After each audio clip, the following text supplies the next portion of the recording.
First off, thank you for joining us in this absolute sweat pit.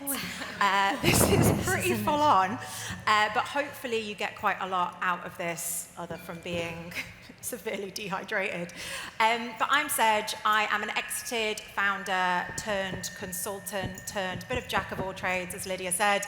And I have had the joy of working with some brilliant brands forever and a day, from the Nikes, the Red Bulls of this world.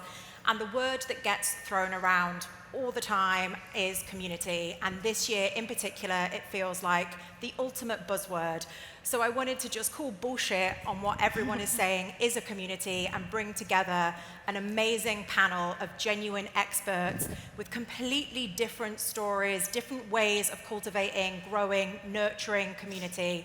And if you are a brand or an individual that thinks that your community is your follower count, then this one is absolutely for you, because that is everything that is not. So to kick off, I just wanted to get each of them to talk through who they are, their experience, and how they've worked in community. So Sophie, do you want to kick off? Of course. Hi guys, thank you so much for having me. I hope you are not too hot. I know that I am. In my Uber on the way here, we were talking about how if it wasn't hot and it was a miserable day, we'd be complaining equally as much. So yeah. I'm trying to find gratitude in it. I spend most of my time at home. I'm a team of one. I work for myself, by myself, sat at my laptop all day, every day, building an online community, one of the biggest communities in the world for people in marketing, called Pretty Little Marketer. We're an audience of 600,000 across platforms. I recently launched a membership with 500 brilliant freelancers, founders, and marketers. And alongside that, I work as a quote-unquote linked influencer. And it's okay if you have a visceral cringe reaction to that, but I love the platform and have been really enjoying exploring my content creation career alongside community. So I have a lot of fun. Eshita. Hi everyone, my name is Eshita and I'm the founder and CEO of Rotation. I am actually from the desert. I'm from Rajasthan in India, and I'm telling you, this is unbearable. And they also don't have air conditioning in India and Rajasthan, but this is unbearable. I grew up in Singapore. I moved to London, UK for university. Right after undergrad, I worked in investments, investing in corporate bonds. And during that time, on the side, I founded Rotation, which is now the world's largest shared wardrobe. We're a social network where you can lend and rent designer and premium lifestyle goods with each other, thereby saving money, making new friends, making money, and saving the planet one outfit at a time, because fashion is our first vertical. It's also actually really important to mention the sustainability side of things, because honestly, we are in a climate crisis, and I think today it's just a demonstration of that. It's not a joke. It's actually really, really true. It is happening. I originally founded it as a marketplace, and it's now become a social network, essentially, where people are monetizing things like wardrobes, just their dresses that are sitting in their wardrobes, and making over $5,000 a month, funding things like their home deposits, their IVF journeys, paying for their surrogacy. So it's so much more than just fashion and clothes and labels for less. It's actually a community of people who are all about sharing with each other. Amazing. And my name is Madeline Grove. I'm the head of creators for the UK, Ireland, and the Nordics at TikTok. And I'm responsible for the team that really supports all creators on the platform. So whether that be an emerging creator looking to monetize for the first time, or people trying to improve the quality of their content to attract more brand deals, or top and established creators who are looking to really launch a career off the platform. So we've helped people become red carpet hosts and podcast hosts and TV presenters and entrepreneurs. And so obviously TikTok really is a place where anything is possible. Community is absolutely at the core and the heart of what we do, and really investing in our diverse communities, but also our kind of content vertical communities is utmost important to us. So this is the best topic for me to join. Okay, let's kick off with a speed round. What does community mean to each of you? Ooh, my typical answer for this would be to connect people over a shared interest, but I feel like I have learned through interactions and being online so frequently that it's so much more than just connecting people, but actually allowing them to connect with each other through that shared interest. So connecting people over something shared, a belief, a value, or interest, but allowing them to interact and engage around that with each other is the connections that form the community, not the core belief. For me, the word community is stories. It's the stories that the Biorotation brand is building and sharing and telling. In fact, it's probably the thing that I'm the most proud of. Yeah. I think for me it's belonging and that sense of like a shared space. And so on shared space, like TikTok is obviously the home of niche culture, subcultures, the weirder, the more wonderful. You can find your people, you can connect there. And obviously as a consultant, but obviously as TikTok, I get briefs and brands all day, every day being like, I want to jump on that. I want to be part of that conversation. How can brands tap into those subcultures, those niche audiences, be part of the community, but do it in a way that is, sorry, most overused word in creator marketing, authentically? Yeah, I think you've kind of answered it in your question by saying jump on the trend. I think that is the number one biggest mistake that brands make. Yeah. So many people will think, okay, this has just boomed and this trend has become like a massive cultural moment. But actually, if you're not part of that subculture, you're not, TikTok is a lot about like shared secret language in a way. And if you're not using that same language that community are used to sort of engaging with, they'll see straight through you. And so the advice really that we always give to brands is the best ideas come from the marketers who are culturally online, like chronically online. And I think you really do. You need to know your audience in and out. You need to know where they're showing up online and offline and really start to live like your dream client or your dream customer. And I think that's where you authentically fit into a community or a subculture. You can all take a shot of water when we say the word authentic. Yeah, I mean... Maybe not, actually. I think they've run out of water. And then, Sophie, obviously you have built a huge audience, 600,000 plus across your channels from creating content, but you haven't produced content, you have built that community. Like, how have you created and built this audience whilst fostering and developing the community arm? I have been doing what I've been doing for 5 years now, so it wasn't an overnight thing. I think so often, and what you were saying there, we see someone get big or grow, and we assume that it happened really quickly, but for me it's all about my one-on-one relationships. I reply to our top commenters or the people that I see engaging all the time. I am on a mission to build the most collaborative community. It started on day one. So I was a second-year university student 5 years ago, 2 weeks ago, I think, to be exact. And I started Pretty Little Marketer on Instagram, not as a business. I had no desire or dream to be an entrepreneur. I just wanted to find friends. I was a second-year student, alone, at home, in a pandemic, spiraling over the next year. I graduate in a year, and I have no idea what I want to do. So I think that culture seed was set really, really early on. I think a mistake that I see a lot of creators and brands making as they do grow, and I think audiences struggle with it, is this notion of change. I was reflecting on this question on my way here, thinking about the Poppy acquisition, who I think were bought by Pepsi. Is that right? Yeah, $2 billion. And people in the comment sections weren't worried that Poppy was being sold, that was celebrated, but they were worried that things were going to change. Oh, but the Poppy I love is going to be different now. Or using Alex All as an incredible example, how when she had 100 followers, she was the exact crazy, messy, hot mess, quote unquote, as I know she often calls herself, as she is now with millions across platforms. So I think really going back to my roots regularly, where did we start? Why do I do what I do? And having benchmarks in my mind, no matter whether this is for 60,000 followers or 6 followers. I make social media simple. I provide opportunities to converse. This is open-ended. It's based in data and fact. It's not based in opinion.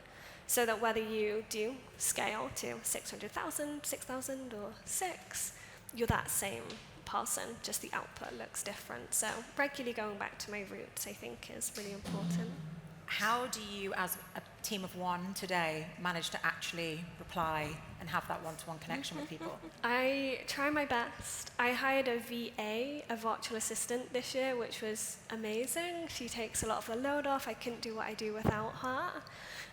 Using engagement tools, so like ManyChat is a really incredible one, or a user scheduling tool called Plannable that allows you to prioritize and tag comments in the platform. So almost taking my engagement out of the social apps where they get lost and it's busy and it's overwhelming into more manageable channels. But realistically, I can't, and they often go, DMs get lost. But I would hope that through content, you've set that culture where that is okay, and it's not expected. So not everyone, but I try. I don't know. I worked at ASOS for 5 years, and if we missed a customer's tweet, they were like outside my house. Oh my gosh, like axe knives ready for me. Sorry. Side note.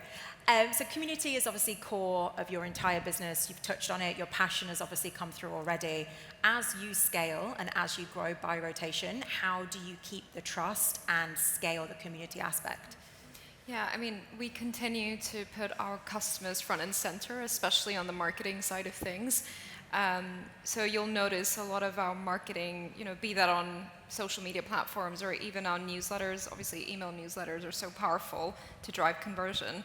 You will notice that it's never models or, I guess, famous people who we don't know. I mean, if they are famous people, they are actually, renting something from the By Rotation app, and we've got their permission to use the image. So we like to show people who look like our customers and who are our customers in all of our marketing. At the end of the day, we're not selling a product, we're selling a service, and the service is a community that shares with each other. So it's really important to show that there are other users on the app. It's not just like a ghost community, essentially. We found that to work very well for us, and it's actually also very cost effective because they are essentially micro-influencers or niche influencers of their own who have networks and all the different sort of jobs that they have. Some are students, some are homemakers, some are bankers, lawyers, professors, celebrities, influencers. And when they're kind of organically talking about us and paying for their rentals, it just shows that this is really becoming more and more of a utility.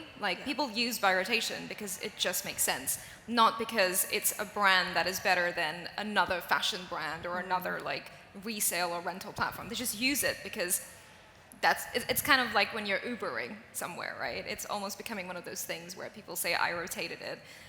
So I think that's how we've really been doing our marketing. And yeah, it's very cost effective, so it enables us to scale. We are in the US as well, and we're launching in the UAE. So we will be showing localized differences, but again, that will come through our customer stories. Yeah, amazing. And then I touched on at the start, it's very easy for a brand to take their follower number, to broadcast the message.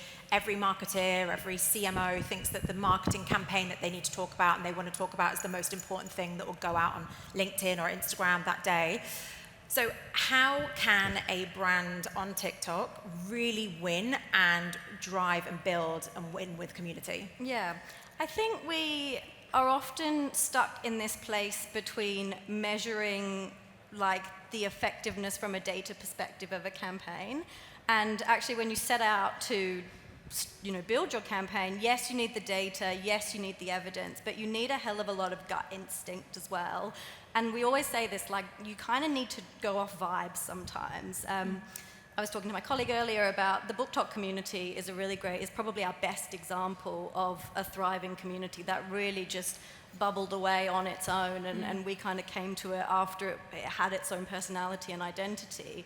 And what we're seeing now is subcultures below that. So you've got your fantasy, you've got your romantic fantasy, or whatever you kind of say it. And I think we've seen some really clever campaigns where people who are in those communities are kind of going, I don't know why this billboard with this, reference to a Akatar quote is going to land, but my gut is telling me that this is going to land with the community. And I think sometimes, when you have to then get budget sign off, that's another story. But you do need that magic mix of, everything kind of coming together. If we just relied on what's going to attract the most video views, you're not going to convert in the end of the day. But as you said, it's bubbling away as well. Yeah. So sometimes it's like being ahead of the curve and being like, we're going to develop this into the next movement, into the next trend. Yeah, absolutely. And I think that's what we do at TikTok. It's like everything we do is so informed by data. We don't genetically engineer any communities that would serve us or our clients. It's always based on like what's already there and what is thriving, and what all we do is sort of help those voices be heard at a greater level, and help the real kind of key figures in those communities thrive. So yeah, you're absolutely right. And Sophie, you're a business owner, so you have to make money. How do you monetize your community while still keeping it genuine, trusted space? I was terrified to monetize my audience. It was December 2020, maybe in December 2021. I just know it was Christmas time. And PLN was, say, 6 months to a year old, probably had 10 to 20,000 followers across platforms, and people wanted more than I could give in an Instagram carousel. So it was clear there was a natural desire for something more. I was a second to third year student, so I was writing a dissertation.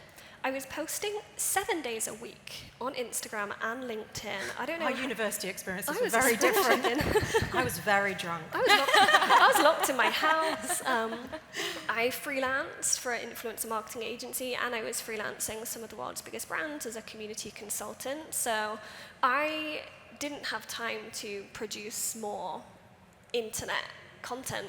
If I was going to give more, it had to be paid. And I remember I charged £2.50 for my first ever Zoom webinar. Yes, no, it gets worse. Did you have to actually invoice for £2.50? It was on Eventbrite, so it was okay. It did it for me, but I remember there was a disclaimer at the bottom of the Eventbrite page, and I was like, guys, I am so sorry. I'm so sorry that I'm charging your hard-earned money.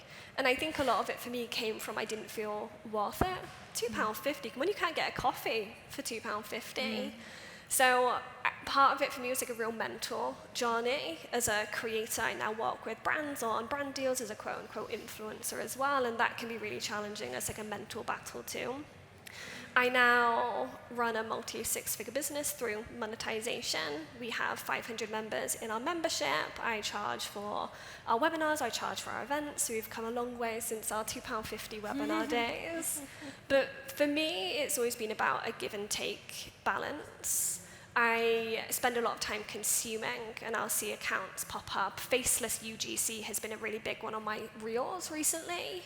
And all of a sudden, it's 20K views on everything, 20K followers, and what used to be a 10-page carousel that was so valuable, you could learn so much from, you could take it and do. Well, now that's all in their ebook, and their grid is a 3-page carousel that gives you one tip, but if you want the rest, it's in their paid ebook. And as the follower, it feels disappointing. I was once getting more, and now you've taken it. Oh, it's like shrinkflation, but digital. So for me, I always give as much as I take. I host a free webinar series every year called Summer School, where you can get a taste of everything that would be in the membership. I think it's really important for me to remember that not everyone wants to pay for what I'm selling, and considering my audience at that multi-level. Some people want to be super involved, awesome, membership. Some people want a quick one-off solution, awesome, webinar or a resource. Some people just want to be along for the ride and connect with others through my comment section, and that's what my content on social media is for. So giving as much as you get, never dropping the quality of your free because you now pay for something somewhere else. So it can be a really fine balance. I saw a friend of mine who runs a community on Click, which is an amazing community app, launch a membership on there, and she had a lot of angry followers. Why are you now charging? So it can be really tricky ground. It's not as easy as loads of followers make loads of money, but free and paid, that balance has been really important to me, and being really honest with my audience. Everyone knows the £2.50 story, so they always want you to win. They're happy to hand over a reasonable amount of money. And then Eshita, I think, again, one of the things that makes Birotation so unique is that you're not just speaking to a community, you host your own community. And so how have you managed to do that? How do you continue to scale that when you're launching new markets? You've obviously still got to evolve the tech as much as you've got to keep growing the community. So give us the insider scoop. Yeah, I think when I first founded Biotation, it seemed integral to every journalist that we have the beta platform as a website. And my engineer, he was our senior developer, now he's our CTO, and we've been together for like more than 5.5 years now. He was insistent that we needed to make it an app, because once you make it an app, you have people in your ecosystem. So the app that we've built, and Biotation is very much a tech company, more so than it is of a fashion company. Of course, we have fashionable items on there for rent and resale. But what's been really interesting is the proprietary technology that we've built. We developed it from a very simple marketplace model where users would only transact, and therefore there wouldn't be much engagement on it, into becoming more of a social network. So, people are engaging on there very much like Instagram, but very specifically for outfit inspirations. I would say even more so than Pinterest, because here there are items that you can specifically rent. You actually have access to them, and you can set your own budgets and things like that, so you can look for things that you specifically can afford in your area. So on the tech side of things, that's how we've kind of ensured that the users are very bought into this product that we've created, which is the platform itself. And I found that quite important to do after most of our conversion is coming from TikTok and Instagram. We do actually go viral on TikTok sometimes for a very specific niche, which is how to save money and how to make money. So we've found our niche on there as well, and that took a while. But we found it very important to bring these people on these social networks onto our social network, because we do actually monetize in a very editorial way their eyeballs. So, we have over 1.2 million downloads of the Biotation app, but I don't have 1.2 million rentals happening every month. We are, however, monetizing them in a brand partnerships way. And it's been really, really incredible working with the likes of, Mum Champagne, Tanqueray Gin.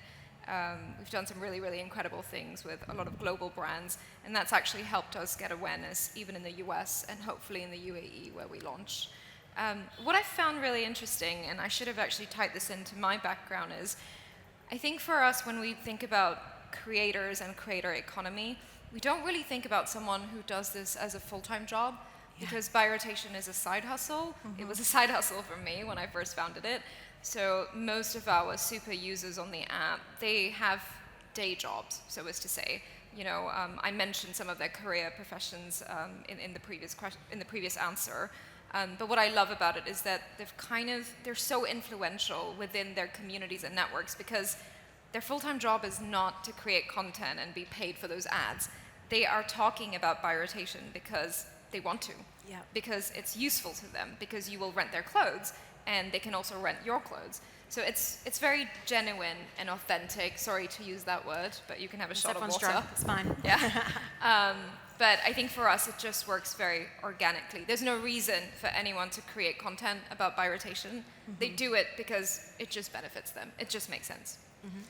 I actually love what both of you said, because I think sometimes people get so lost in community feeding your funnel, and actually community can drive revenue in other ways, which both of you have evidenced really well. So I think we're up, but very quickly before someone boots us off stage, finish on a speed date the same way we started. What is the one tip and the one thing that you would say to anyone who's looking to take their audience and build it into a community?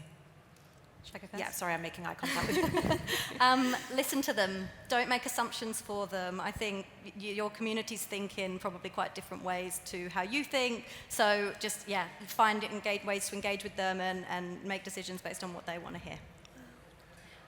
I felt very ignored when I used to work in finance as a paying customer.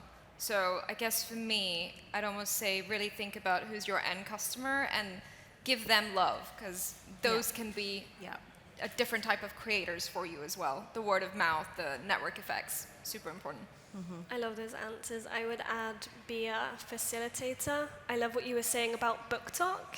You didn't make book talk. People just congregated over something you love, and you just happened to be like, okay, cool, this is happening, and we're going to look after you and help you on that now. And echo listening. There are so many conversations. We have a Slack for our membership, and I don't know what I would do without it. Like, these people are asking questions all the time, telling me what they need, and it's my job to then provide, facilitate, host a webinar that's going to help them get from A to B based on that. So I love that. I love that book talk story. So yeah, collect your people and look after them. Yeah, same thing, like nurturing the community, creating meaning for them.